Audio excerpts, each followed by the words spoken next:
السلام علیکم۔ ناروے کے شہر یسائم سے ڈاکٹر شہلا آپ سے مخاطب ہے۔ آج دسمبر 2021 کی 26 تاریخ اور اتوار کا دن ہے۔ باہر کا درجہ حرارت -10 ڈگری سینٹی گریڈ ہے۔ آج میں پھر الف شہلا کے ساتھ حاضر ہوں۔ تو کیا آپ ٹائم اینڈ اسپیس ٹریول کے لیے تیار ہیں؟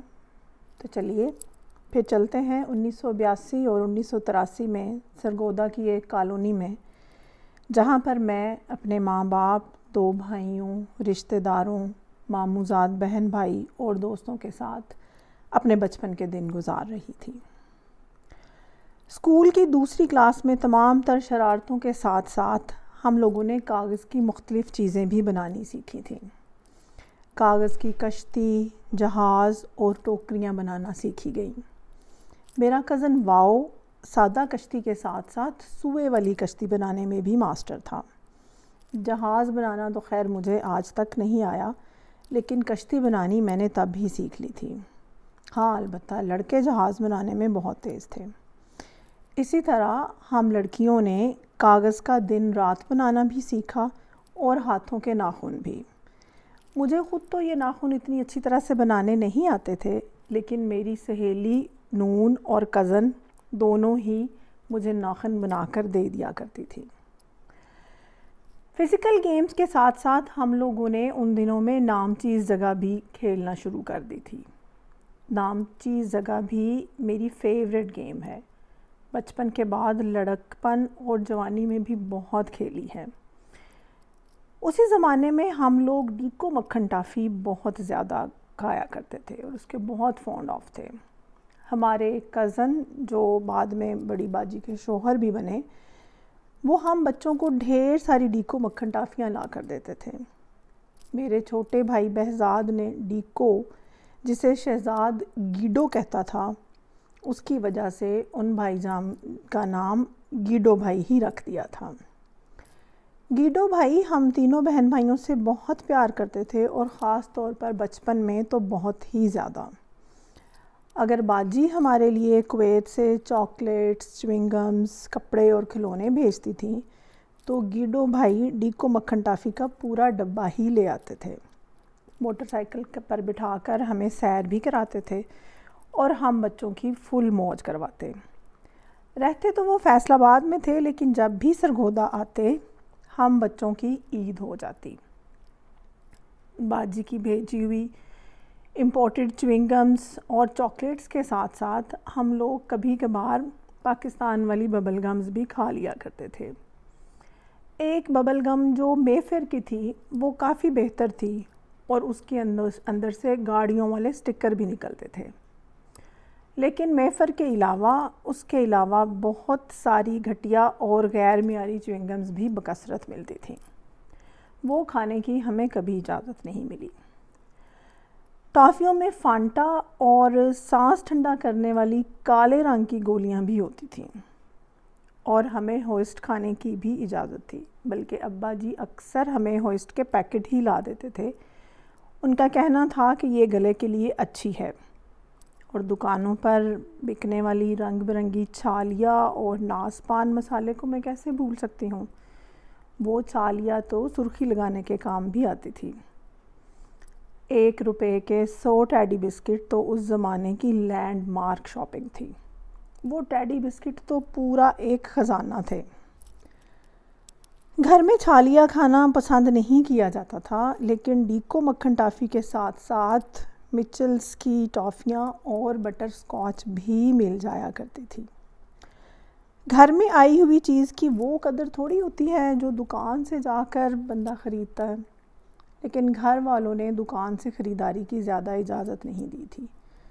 چیزیں گھر پر ہی لا کر دی جاتی تھیں، لیکن پھر بھی کبھی کبھار 54 58 یا کبھی تو پورا 1 روپیہ بھی مل جاتا تھا ہم سب بچوں کو عیش کرنے کے لیے۔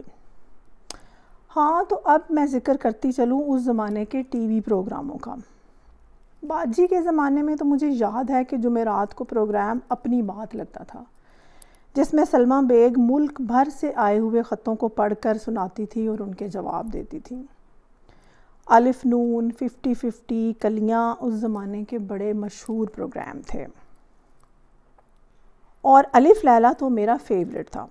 میں بہت شوق سے الف لیلا دیکھتی تھی۔ کارٹون اور انگریزی فلمیں مجھے بہت بری لگتی تھیں۔ سینٹ کا اجلاس بہت ہی بکواس پروگرام تھا۔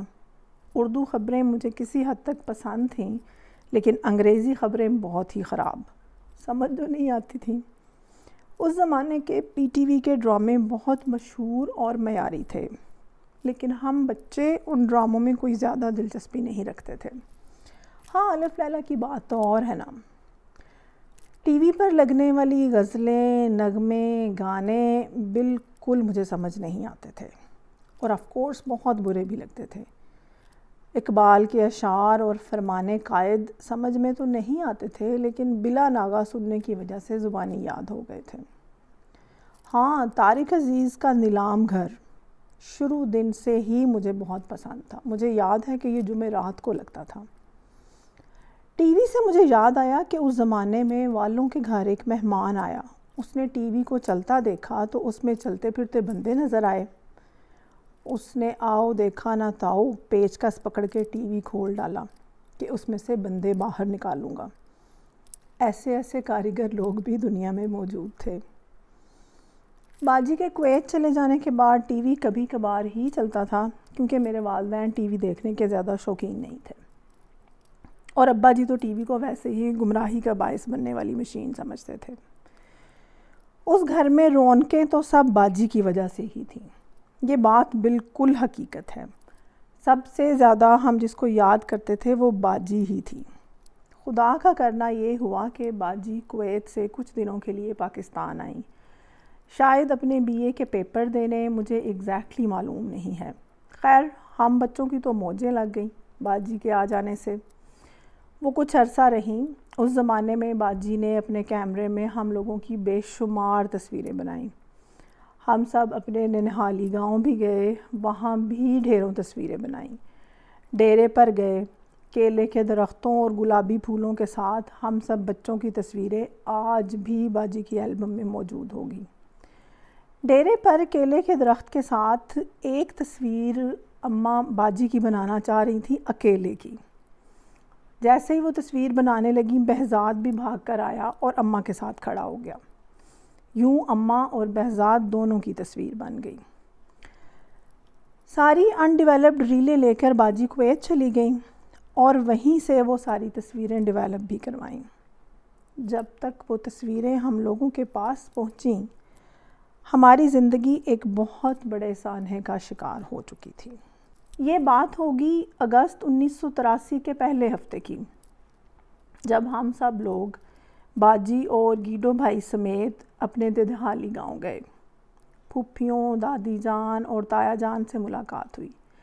جیسا کہ میں نے پہلے بھی بتایا تھا، ابا جی نے اپنے حصے کی زمین پہلے ہی بیچ دی تھی، لیکن تایا جی ابھی تک گاؤں میں ہی تھے، اور اب اپنے چھوٹے بھائی کے نقش قدم پر چلتے ہوئے انہوں نے بھی زمین کا سودا کر دیا تھا، لیکن ابھی گاؤں میں ہی رہائش پذیر تھے۔ شہر جانے کا ارادہ تھا۔ جب گاؤں سے واپس گھر جانے لگے تو دادی ماں نے ابا جی سے کہا کہ شہلا کو ہمارے پاس ہی رہنے دو۔ اسکول سے بھی چھٹیاں تھیں۔ اماں ابا کو کوئی اعتراض نہیں تھا، لیکن میں نہیں رہنا چاہتی تھی۔ ابا جی سے دادی جان، تایا جی اور پھوپھیوں کا کہا ٹالا نہیں گیا، اور مجھے گاؤں میں ہی رکنے کا حکم صادر فرما دیا گیا۔ میں نے کافی احتجاج کیا، لیکن میری کس نے سننی تھی؟ بہزاد بھاگا بھاگا میرے پاس آیا اور کہنے لگا کہ باجی، آپ یہاں دادی ماں کے پاس رک جاؤ نا، کچھ دنوں کی تو بات ہے، میں خود ابو کے ساتھ آ کر آپ کو لے جاؤں گا۔ یہاں میں یہ بتاتی چلوں کہ اس وقت تک ابا جی ایک سوزوکی وین خرید چکے تھے اور اپنی مدد آپ کے تحت ڈرائیونگ پر بھی ہاتھ سیدھا کر چکے تھے۔ سب لوگ وین میں بیٹھ کر چلے گئے، اور میں گلی میں کھڑی وین کے پہیوں سے اڑتی دھول دیکھتی رہ گئی۔ جب وین نے بائیں طرف موڑ کاٹا تب میں نے اپنی نگاہ اس سے ہٹائی۔ دادی جان اور پھوپھیاں اور سب سے بڑھ کر تایا جی ڈھیر ڈھیر پیار کر رہے تھے، لیکن میرا دل سخت اداس تھا۔ خیر، میں گاؤں میں دادی جان، تایا جان اور پھوپھیوں کے ساتھ رہنے لگی۔ وہیں پر ہمارے دور کے رشتہ داروں کے گھر میں ایک بچی آئی اور اس سے میری دوستی بھی ہو گئی۔ وہ اکثر مجھے اپنے گھر لے جاتی یا ہمارے گھر آ جاتی۔ وہاں پر ہمارے بالکل ہمسائے میں جو گھر تھا ان کی بیٹی بھی اکثر آ کر مجھ سے بات چیت کرتی۔ وہ عمر میں مجھ سے کافی بڑی تھی۔ پہلی بار میں نے اس کے منہ سے سنا کہ وہ صبح اٹھ کے فجر کی نماز کے بعد مبینوں کے ساتھ سورہ یاسین پڑھتی ہے۔ مجھے اس کی بات اس وقت بالکل سمجھ نہیں آئی، لیکن بعد میں میٹرک کے زمانے میں خود بھی مبینوں کے ساتھ سورہ یاسین پڑھا کرتی تھی۔ خیر، گاؤں میں دن گزر رہے تھے۔ پیار کرنے والی اور صدقے واری جانے والی تین پھوپھیاں تھیں۔ تایا جی فرمائش سے پہلے ہی چیزیں لا کر دیتے۔ دادی جان کی جیب میں ہمیشہ کھجوریں اور ٹافیاں ہوتی تھیں میرے لیے، اور کبھی کبھی پیسے بھی دے دیتی کہ جاؤ چوک کی دکان سے جو لینا ہے لے لو۔ الغرض اچھا وقت گزر رہا تھا۔ گرمیوں کے دن تھے، اس لیے سب لوگ درمیان والے تھڑے پہ چارپائیاں بچھا کر سوتے تھے۔ یہ بات ہے 20 اگست 1983 کی۔ پھپھو نے مجھ سے پوچھا کہ تمہیں آٹا گوندنا آتا ہے؟ میں نے بڑی شوقی سے کہا جی ہاں آتا ہے، حالانکہ اس سے پہلے میں نے کبھی آٹا نہیں گوندا تھا۔ پھپھو نے حیرت سے کہا اچھا چلو پھر گوند کے دکھاؤ۔ میں نے کبھی آٹا گوندا تو نہیں تھا، لیکن سب لوگوں کو گوندتے دیکھا تو تھا۔ میں نے فوراً کنالی میں آٹا ڈالا اور اسے گوند دیا۔ پھوپھیاں دیکھ کر بڑی حیران اور خوش ہوئیں۔ اس شام میں نے مغرب کی نماز پڑھی اور اللہ سے دعا کی کہ اے اللہ ہم سب کے گناہوں کو معاف فرما اور ہمارے دشمنوں کو بھی معاف فرما۔ اللہ جانے یہ دشمنوں کی معافی والی دعا مجھے کہاں سے سوجھی۔ خیر، مغرب کے بعد کھانا وغیرہ کھایا۔ عشاء کی نماز کے بعد سب لوگ اپنی چارپائیوں پر لیٹے اور سو گئے۔ رات کا پتہ نہیں کون سا پہر تھا جب میرے کانوں میں اپنے ایک کزن کی آواز پڑی اور میں چیخ مار کے اٹھ گئی۔ وہ بتا رہا تھا کہ میرے بھائی کا ایکسیڈنٹ ہو گیا ہے۔ میں صبح ہونے کا انتظار نہیں کر سکتی تھی، اس لیے بھائی جان کے ساتھ ہی موٹر سائیکل پر فوراً روانہ ہو گئی۔ راستے بھر یہ سوچتی رہی کہ شہزاد زخمی ہوگا اور بہزاد مجھے اس کے بارے میں ساری تفصیل بتائے گا۔ بھائی جان مجھے شہر لے جانے کی بجائے ہمارے ننہالی گاؤں میں لے کر پہنچ گئے۔ وہاں گئی تو کیا دیکھا کہ صحن میں ایک چارپائی پڑی ہے اور اس پر کوئی لیٹا ہوا ہے۔ اماں پاس بیٹھی رو رہی ہیں۔ گاؤں کے اور بھی بہت سے لوگ جمع ہیں، سارے رشتہ دار اکٹھے ہیں۔ میں نے آگے بڑھ کر دیکھا تو چارپائی پر میرا پیارا بھائی بہزاد لیٹا ہوا تھا، ایسے جیسے کوئی شہزادہ۔ لیکن سب رو کیوں رہے ہیں؟ اس کی آنکھیں کیوں بند ہیں؟ اس نے تو مجھے دادی ماں کے گھر سے لینے آنا تھا۔ ایکسیڈنٹ تو شہزاد کا ہوا تھا اور وہ زخمی تھا، اس کو کہاں چوٹ لگی تھی؟ وہ کہاں ہے؟ اور بہزاد ادھر کیوں ہے؟ مجھے ایکسیڈنٹ کی رپورٹ کیوں نہیں کر رہا؟ وہ تو سب سے پہلے السلام علیکم باجی کہنے والوں میں سے تھا، آج اس کو خبر کیوں نہیں ہو رہی کہ اس کی باجی آ گئی ہے؟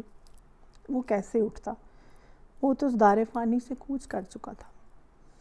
مغرب کی نماز کے بعد اس لمحے جب میں اللہ تعالیٰ سے دعا کر رہی تھی کہ یا اللہ ہمارے دشمنوں کو بھی معاف کر دے، اس وقت میرے ابا جی اس وین ڈرائیور کو معاف کر رہے تھے جو شہری بلڈ اپ ایریا میں 60 کلومیٹر فی گھنٹہ کی سپیڈ سے وین چلا رہا تھا، اور اس کی گاڑی سے ہٹ ہو کر میرے پیارے بھائی کی ایٹ دی اسپاٹ ڈیتھ ہو گئی تھی۔ انا للہ و انا الیہ راجعون۔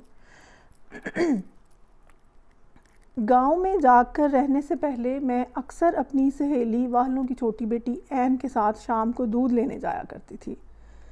کبھی کبھی دونوں بھائی بھی ہمارے ساتھ آ جاتے۔ جہاں سے ہم دودھ لینے جاتے تھے وہ گھر 3-4 گلیاں چھوڑ کے تھا۔ ادھر جانے کے لیے مین روڈ کو کراس کرنے کی ضرورت تو نہیں تھی، لیکن مین روڈ کے ساتھ ساتھ چل کر ہی وہ گلی آتی تھی۔ 2 سڑکوں سے اس گلی میں جایا جا سکتا تھا۔ ایک سڑک تو وہی تھی جس پر واٹر سپلائی اور میری دوست نون کا گھر تھا، اور دوسری سڑک جو کالونی کے چوک سے گزرتی تھی۔ میں تو اکثر واٹر سپلائی والی سڑک سے ہی دودھ لینے جایا کرتی تھی، لیکن کبھی کبھار چوک والی سڑک سے بھی چلی جاتی تھی۔ میری عدم موجودگی میں میری سہیلی این یہ فریضہ سر انجام دیتی تھی۔ 20 اگست کی شام کو دونوں بھائی دودھ والا برتن اٹھا کر خود ہی دودھ لینے کے لیے نکل پڑے۔ ان کے ساتھ ماسی فاطمہ کی درمیانی بہو کا بھائی بھی تھا۔ تینوں لڑکے گپے لگاتے، ہنستے کھیلتے چوک والی سڑک کے ساتھ ساتھ چلتے ہوئے جا رہے تھے۔ ان کے دوست کے ہاتھ میں پلاسٹک کی ایک ڈنکی تھی۔ کھیلتے ہوئے وہ سڑک پر گر گئی۔ اپنے دوست کی گاڑی کو ٹوٹنے سے بچانے کے لیے میرے بھائی نے سڑک پر جھک کر اسے اٹھانا چاہا۔ آن واحد میں ہائی سپیڈ پر آتی ایک وین نے اسے ٹکر ماری۔ چوٹ میرے پیارے بھائی کے سر کی بیک اور گردن پر لگی۔ ایک لمحے میں وہ اس جہان سے اس جہان میں پہنچ گیا۔ شہزاد اور اس کا دوست تو خوف اور دہشت کے مارے ادھر ہی کھڑے رہ گئے۔ لوگ اکٹھے ہو گئے، ڈرائیور کو پکڑ لیا۔ بچے کو دیکھا تو وہ ختم ہو چکا تھا۔ ابا جی اس وقت چوک سے پار ایک میدان میں والی بال کھیل رہے تھے۔ کسی نے جا کر بتایا کہ وین کے نیچے آپ کا بچہ آ گیا ہے۔ تو انہوں نے کہا، میری وین تو گھر کھڑی ہے، اس کے نیچے بچہ کیسے آ سکتا ہے؟ لوگوں نے بتایا کہ آپ کا بچہ کسی کی وین کے نیچے آ گیا ہے۔ ابا جی بھاگم بھاگ جائے وقوع پر پہنچے۔ اپنے لاڈلے شہزادے، سب سے پیارے بیٹے کو سڑک پر بے سود دیکھا۔ اس کو اپنی باہوں میں اٹھایا۔ لال کا چہرہ خون سے لال تھا اور زندگی کی کوئی رمق باقی نہ تھی۔ اس سے کہا، بادی پتر، بس اتنا ہی ساتھ تھا؟ انا للہ و انا الیہ راجعون۔ وہیں پر کسی نے چارپائی لا کر دی تو اس پر اسے ڈالا۔ لوگوں نے کہا کہ پولیس کیس ہے، پرچہ کٹوایا جائے گا، ڈرائیور کو سزا ملنی چاہیے، پوسٹ مارٹم ہوگا، وغیرہ وغیرہ۔ ابا جی نے کہا کہ میرا بیٹا اتنی ہی لکھوا کر آیا تھا شاید۔ پولیس کیس اور پوسٹ مارٹم کی ضرورت نہیں۔ میں نے ابھی اس ڈرائیور کو معاف کیا۔ وہ ڈرائیور حیرت سے اس عجیب و غریب باپ کو دیکھ رہا تھا جس نے بیٹے کی مرگ پر ایک آنسو بھی نہیں بہایا اور پولیس رپورٹ کرنے سے انکار کر دیا اور اس کو معاف کر دیا، جبکہ کالونی کے لوگ تو اس کو جان سے مار دینے پر ہی تلے ہوئے تھے۔ ابا جی نے سب کو سمجھایا۔ بیٹے کی ڈیڈ باڈی کو چارپائی پہ ڈال کر گھر لے آئے۔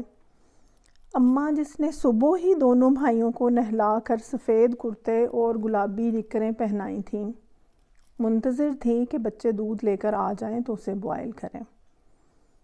محلے کے ہجوم کے ساتھ چارپائی پر پڑی سفید کرتے والی باڈی دیکھ کر حیران پریشان تھیں۔ سفید کرتا جس پر اب خون کے بڑے بڑے نشان تھے۔ جب معلوم ہوا کہ یہ تو ان کا لاڈلا بادی ہے جو اب دنیا میں نہیں رہا، تو ان کی جو حالت ہوئی، میں اس کو بیان کرنے کی ہمت اپنے اندر نہیں رکھتی۔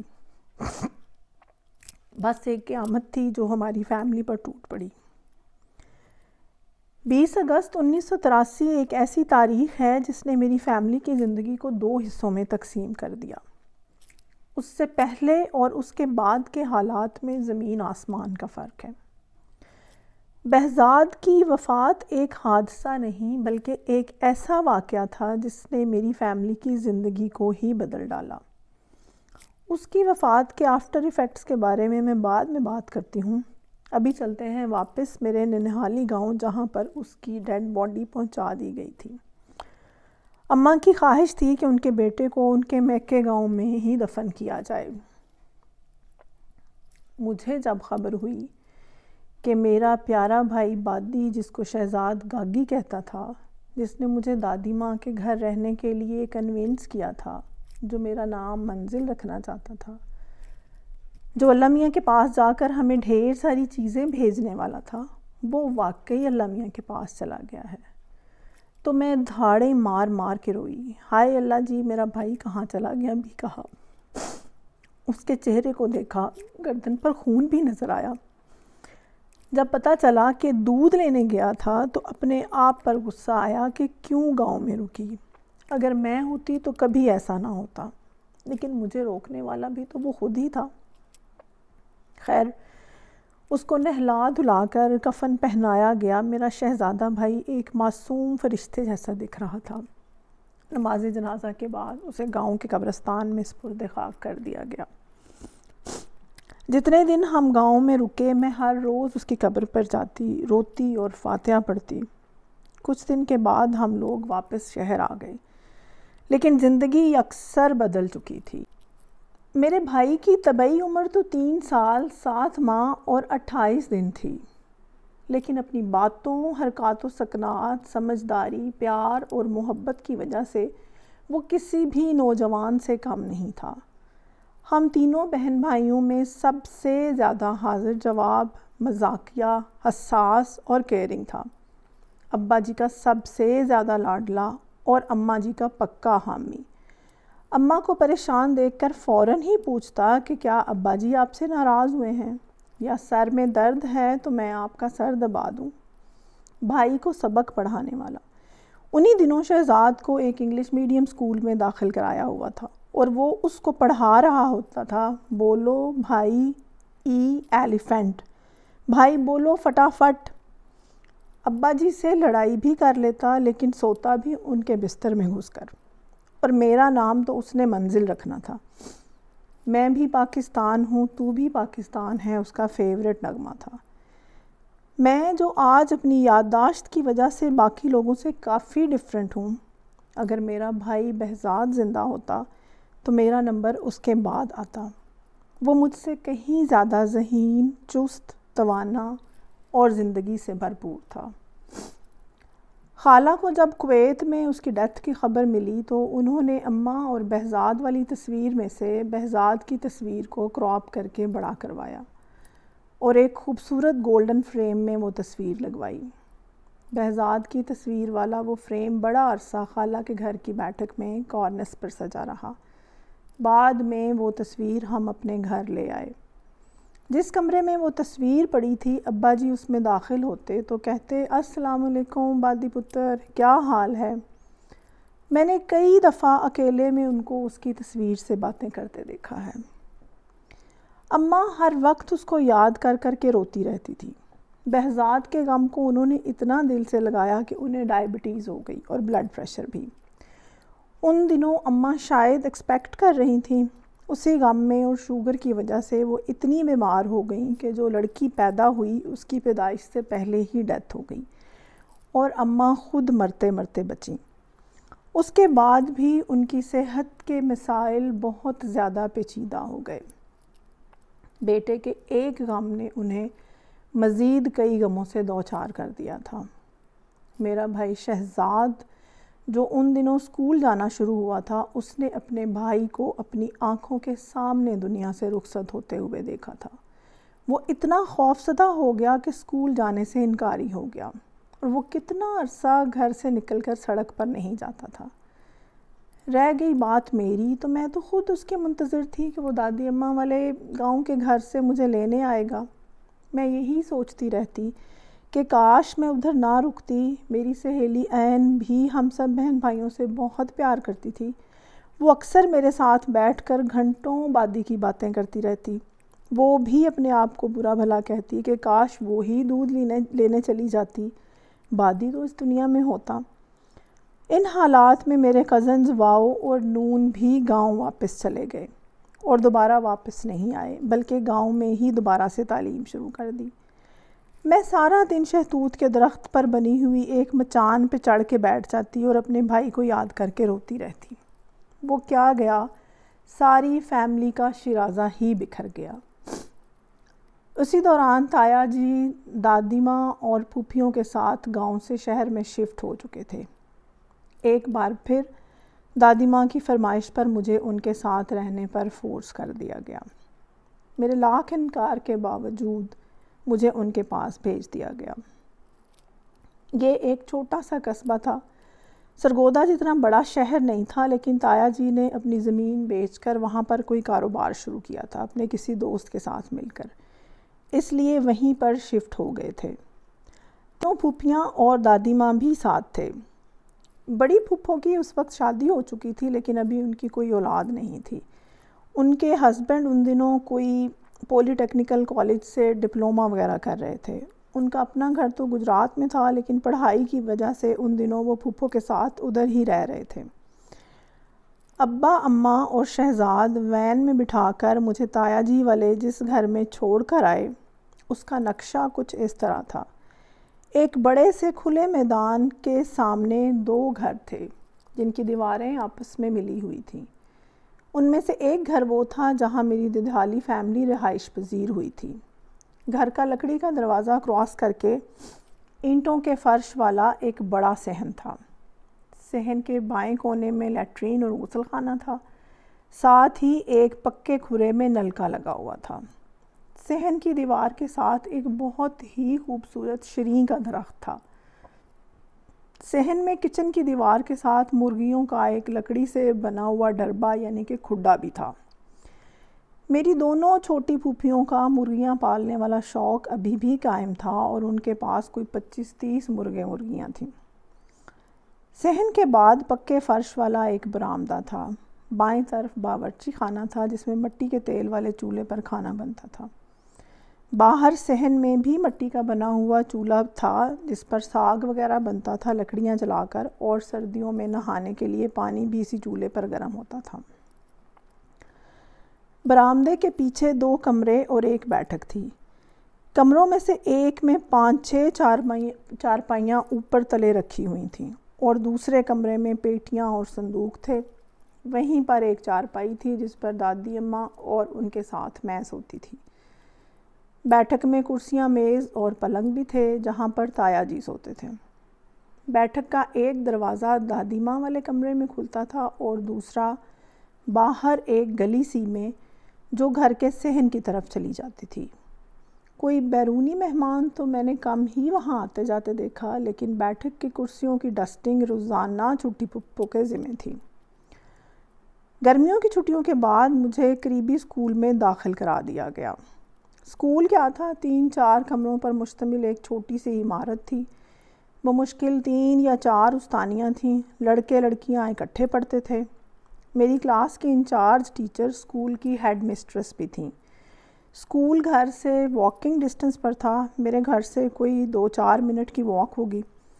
جب مجھے داخل کرانے کے لیے پھپھو لے کر گئیں تو انہوں نے مجھ سے کچھ لکھوایا۔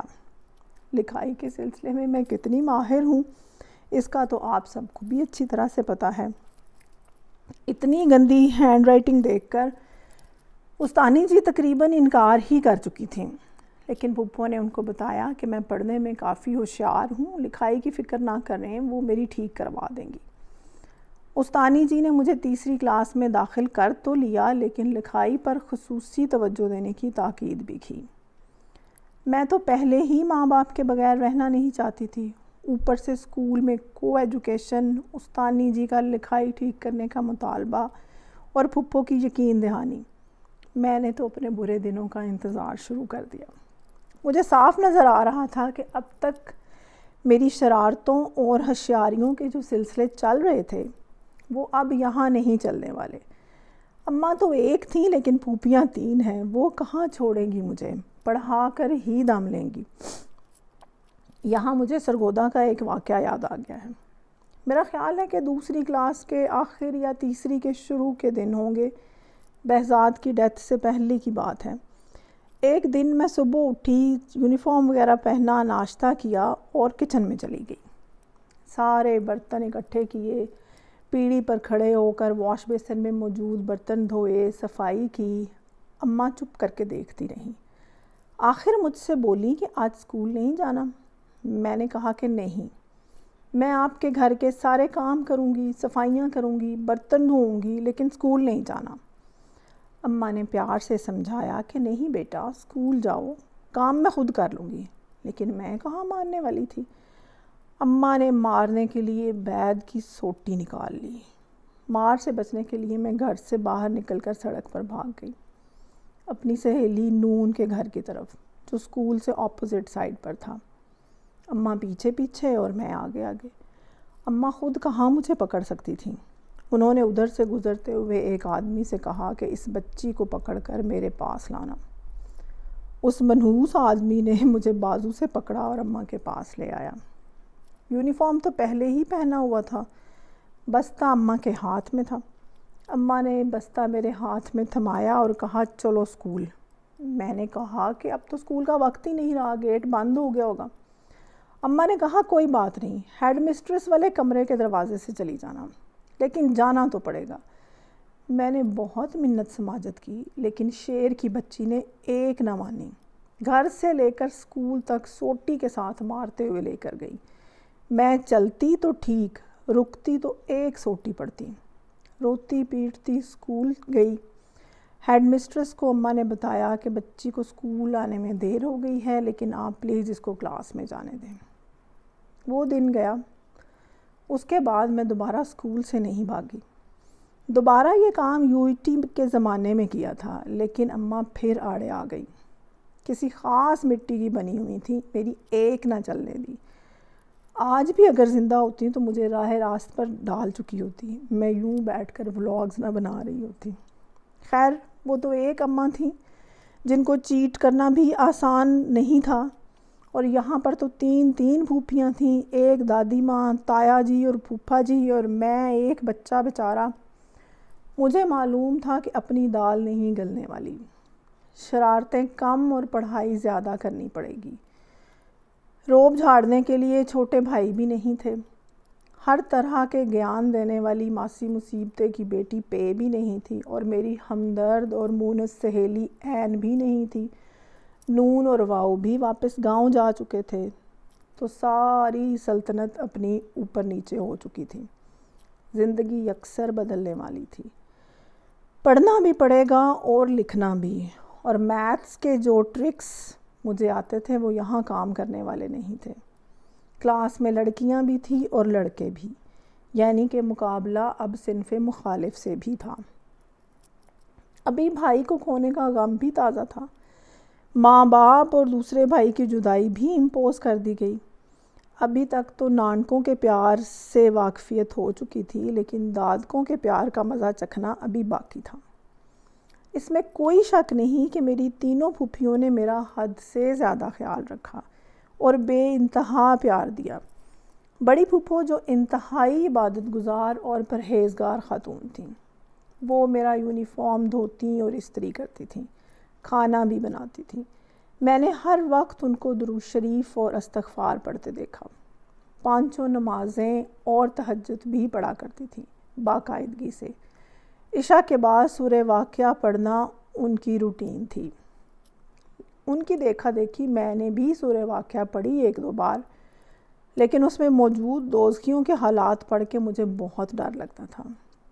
نماز مجھے پہلے ہی آتی تھی، لیکن انی وجہت والی حضرت ابراہیم علیہ السلام کی نیت نماز، جو قرآن کی 6 سورت سورہ الانعام کی آیت نمبر 79 ہے، وہ میں نے اس زمانے میں یاد کی، اور اسی زمانے میں میں نے دعائے قنوت بھی یاد کی، لیکن وہ دعائے قنوت زیادہ عام نہیں تھی، اس لیے دوسری والی دعائے قنوت 8ویں کلاس میں میں نے دوبارہ یاد کی۔ اور اس کے علاوہ بھی کئی دعائیں میں نے اس زمانے میں یاد کیں، بلکہ مجھے ان دنوں قرآن پاک حفظ کرنے کا شوق بھی ہو گیا، اور میں نے سورہ بقرہ کے پہلے 2 رکوع بھی زبانی یاد کر لیے۔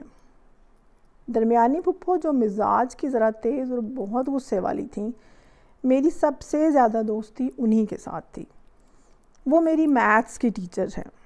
ضرب اور تقسیم میں نے ان سے سیکھی۔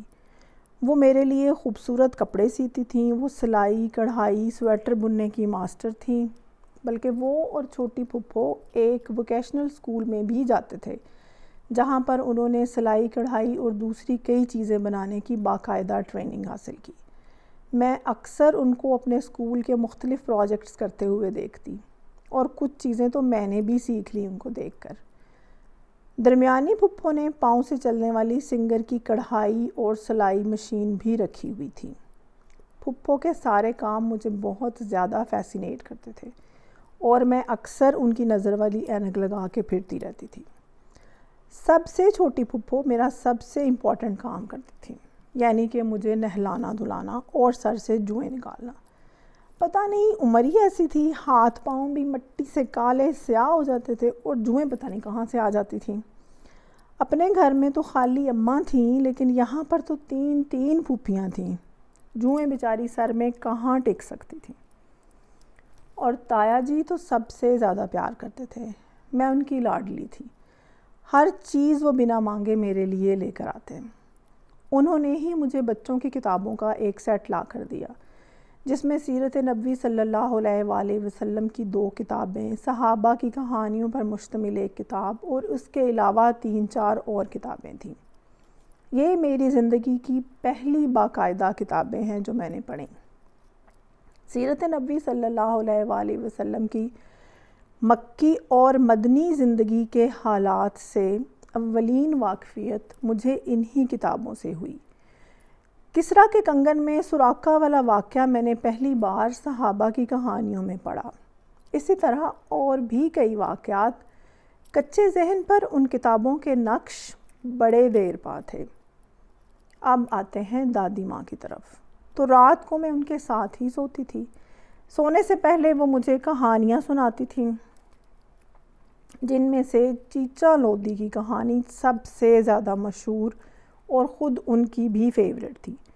وہ کہانی سناتے ہوئے خود بھی بہت ہنسا کرتی تھی۔ رات کو سونے سے پہلے میں ان کی ٹانگیں اور پاؤں بھی دباتی تھی، بلکہ ایک دفعہ مجھے یاد ہے کہ میں رضائی میں ان کے ساتھ بیٹھی ہوئی تھی، وہ لیٹی ہوئی تھی اور میں ان کی ٹانگیں دبانے کی بجائے بیٹھ کر اپنی ٹانگ دبا رہی تھی اور ایسے ہل ہل کر ایکٹ کر رہی تھی جیسے ان کی ٹانگیں دبا رہی ہوں۔ انہوں نے ہنس ہنس کر تایا جی اور پھپھیوں کو بتایا کہ میں ان کی ٹانگیں دبانے کی بجائے اپنی دبا رہی ہوں۔ میں جو سرگودا میں شرارت کی ایک پٹاری تھی، یہاں آ کر بس اسی طرح کی چھوٹی چھوٹی شرارتیں کرتی تھی۔ کو ایجوکیشن والے اس اسکول میں کیا ہوا؟ میری کوئی دوست بنی یا نہیں؟ میری لکھائی بہتر ہوئی یا نہیں؟ میں نے وہاں پر کیا کچھ سیکھا؟ کتنی شرارتیں کیں؟ یہ سب جاننے کے لیے انتظار کیجئے اگلے سنڈے کا۔ انشاءاللہ اگلے الف شہلا میں آپ کو یہ سب کچھ بتاؤں گی۔ اور آج کے لیے اتنا ہی۔ اپنا اور اپنے چاہنے والوں کا ڈھیر سارا خیال رکھیے گا۔ میرے چھوٹے بھائی کی روح کو ایصال ثواب کے لیے ایک دفعہ فاتحہ پڑھیے گا۔ ویسے اس کا برتھ ڈے 22 دسمبر کو تھا۔ مجھے اپنی دعاؤں میں یاد رکھیے گا۔ اجازت چاہتی ہوں، آپ کی اپنی ڈاکٹر شہلا۔ اللہ حافظ۔